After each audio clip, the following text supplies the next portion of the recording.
The most powerful person in the room is often the most fragile, but they've spent a lifetime making sure you never see the cracks. Behind every titan's extreme discipline lies a paralyzing fear of chaos that you can use to dismantle their facade. And today, we are exposing the secret psychological fractures that turn a position of dominance into a house of cards. This is the psychology of power, not as it's advertised in boardrooms or biographies, but as it actually operates in the raw, unspoken wiring of the human mind. And I'm going to break it down for you using 5 rules that will change how you see every authority figure in your life. Rule number 1 is the rule of the borrowed identity. A person who holds power didn't just wake up one day and decide to be confident. They constructed an identity out of external validations, titles, possessions, the deference of others. And here is the fracture point. That identity is borrowed, meaning it's not actually theirs. When you understand this, you realize that their entire psychological stability is dependent on a constant flow of reinforcement from the outside world. And the moment that flow stops, the identity begins to collapse. Watch closely the next time a powerful person is in a room where nobody knows who they are or where their usual symbols of status are absent. You'll see a subtle, almost imperceptible panic, a frantic attempt to reassert a hierarchy that only exists in their own mind because without the mirror of other people's submission, they don't know who they are. That is the crack, and it's not a small one. It's a foundational fault line. Rule number 2 is the rule of the intolerable stillness. Extreme discipline, which we often mistake for strength, is actually a sophisticated avoidance mechanism, a way of outrunning a deeper psychological truth. The most driven, hyper-organized, meticulously controlled individuals are often running from a single terrifying thing, their own internal chaos. Think about it. If you are truly at peace, you don't need to control every variable in your environment. The person who micromanages, who requires order to an obsessive degree, is doing so because they know, on some level, that if they stop, if they allow even a moment of stillness, the floodgates will open and they will be swallowed by anxiety, self-doubt, or a sense of meaninglessness that they have never learned to face. This means their discipline is not a fortress, it's a dam, and every dam has a pressure point. The way to apply pressure is not to attack their systems directly, but to introduce unpredictable, low-stakes chaos into their environment, a misplaced object, a broken routine, a question they can't immediately categorize, and watch how disproportionately they react. Their overreaction is not a sign of strength, it's a sign of how close they are to the edge, how much energy they are expending just to hold the dam together. And once you see that, you realize their control is an illusion maintained by sheer, unsustainable effort. Rule number 3 is the rule of the inverted fear. Here is the paradox that most people never grasp. Powerful individuals are not fearless.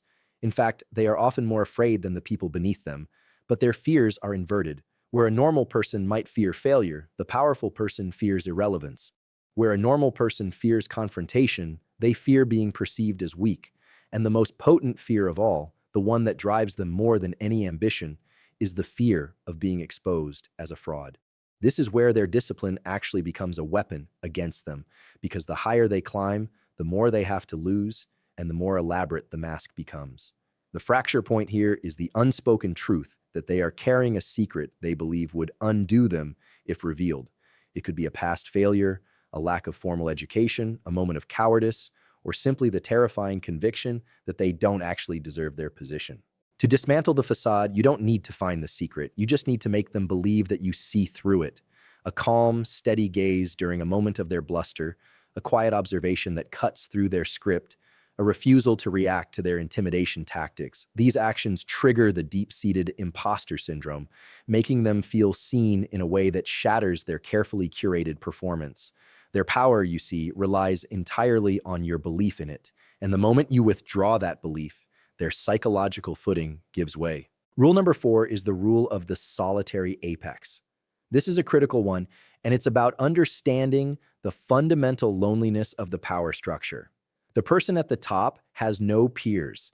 They have subordinates, rivals, and people who want something from them, but rarely anyone who will tell them the truth. This isolation creates a desperate, often unconscious hunger for genuine connection, and that hunger is a vulnerability they can't afford to acknowledge. Their entire position is built on the premise of being above others, and yet human beings are wired for belonging, for the safety of the tribe. This creates a deep psychological conflict. They need to maintain distance to sustain authority, but they crave proximity to feel human. The fracture point here is that they will often betray their own principles for a taste of authenticity. You can see this when a CEO keeps one old friend from before they made it, who treats them like a normal person, or when a political leader is caught in a compromising situation with someone who made them feel seen, not as a symbol, but as a person. To use this, you don't flatter them. Flattery is expected and easily dismissed. You offer them a moment of genuine, non-transactional humanity, a brief moment where you interact with them not as a title, but as a person, without asking for anything in return. It disarms them because it bypasses all their defensive structures. And in that moment of disarming, you see the person behind the mask, and more importantly, they know that you have seen them, which creates a psychological debt and a crack in the armor that no amount of discipline can repair. Rule number 5, the final rule, is the rule of the borrowed future. Powerful people are future obsessed. They are constantly projecting forward, planning, securing their legacy, because the future is where their sense of control lives. The past is fixed and full of mistakes. The present is messy and requires constant management, but the future is a blank canvas where they can be the version of themselves that has it all figured out.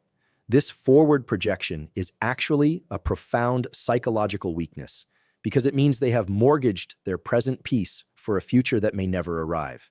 The fracture point is that they are terrified of the present moment, of the messy, uncontrollable now, and you can use this by forcing them into the present. You do this not through argument or aggression, but through calm, unshakable presence. When they try to intimidate you with future consequences, you refuse to engage with the hypothetical.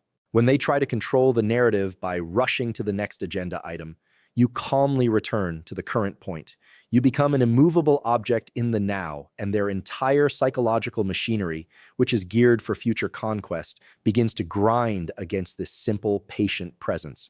They will become agitated, then frustrated, and then, if you hold your ground, they will begin to make mistakes. They will reveal their hand. They will over-explain. They will try to exit the situation because you have exposed the fact that their power has no jurisdiction over the present moment unless you grant it.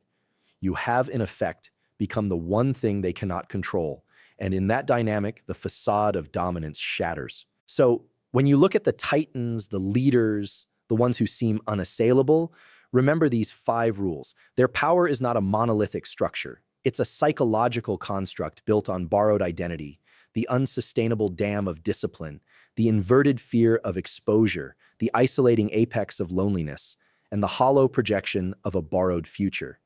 Each one of these is a pressure point, a crack in the facade that they have spent a lifetime hiding, not from you, but from themselves. And if you want to go even deeper into the architecture of the mind, how to read these cracks, how to build your own unshakable presence, and how to navigate the hidden power dynamics that shape your life, then you need to join this channel. Subscribe, not because YouTube tells you to, but because you recognize that in a world of borrowed identities and fragile facades, understanding the truth of human psychology isn't just an advantage, it's a necessity. Hit that subscribe button, turn on the notification bell, and become part of a community that doesn't just watch from the outside, but learns to see what's really happening beneath the surface. Because the most powerful person in the room isn't the one with the loudest voice or the biggest title. It's the one who understands the secret fears that everyone else is too afraid to name. Subscribe now, and let's dismantle the illusion together.